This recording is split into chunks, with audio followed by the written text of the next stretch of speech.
बहुत सी कंपनियां अपने शेयर की तेज ग्रोथ के बजाय डिविडेंड के लिए फेमस होती हैं। इनमें कुछ बैंक भी शामिल हैं जिनके शेयर लोग डिविडेंड के लिए खरीदते हैं। अब जबकि तिमाही नतीजे जारी करने का सीजन शुरू हो गया है, तो बहुत सी लिस्टेड कंपनियां और बैंक इन्हीं नतीजों के साथ डिविडेंड देने का ऐलान भी करेंगे। मगर रिजर्व बैंक ने बैंकों के लिए डिविडेंड का एक नया नियम पेश किया है।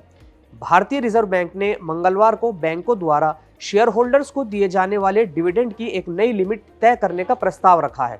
नई लिमिट के तहत कोई भी बैंक अपने नेट प्रॉफिट का 75% से अधिक डिविडेंड नहीं दे पाएगा। बता दें कि आरबीआई की डिविडेंड के लिए तय की गई परिभाषा में permanent non cumulative preference shares पर दिया जाने वाला डिविडेंड शामिल नहीं है। डिविडेंड को इक्विटी शेयरों पर देय राशि के रूप में परिभाषित किया गया है और इसमें अंतरिम लाभांश यानी इंटरिम डिविडेंड भी शामिल है। मगर अब आरबीआई ने बैंकों के लिए डिविडेंड राशि की सीमा तय करने का प्रस्ताव रखा है। आरबीआई का नया नियम सभी भारतीय बैंकों पर लागू होगा। हालांकि रीजनल रूरल बैंक और स्थानीय क्षेत्रीय बैंकों के लिए ये लिमिट अब 80% होगी।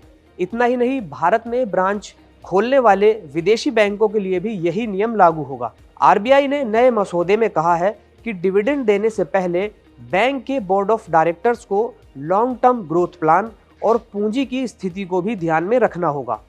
नए नियम के अनुसार बैंक जिस अवधि के लिए डिविडेंड देने का प्रस्ताव रखेगा, उस दौरान बैंक के नेट प्रॉफिट का पॉजिटिव होना जरूरी है। यानी अगर बैंक ने मुनाफा कमाया होगा तो ही वो डिविडेंड दे पाएगा। साथ ही आरबीआई ने कहा है कि अगर कोई बैंक कानून, नियम या दिशा निर्देशों का पालन नहीं करता है तो इसके पास डिविडेंड डिस्ट्रीब्यूशन पर प्रतिबंध लगाने का अधिकार रहेगा। रिजर्व बैंक ने इस मसौदा प्रस्ताव पर जनता और बैंकों से भी सुझाव मांगे हैं।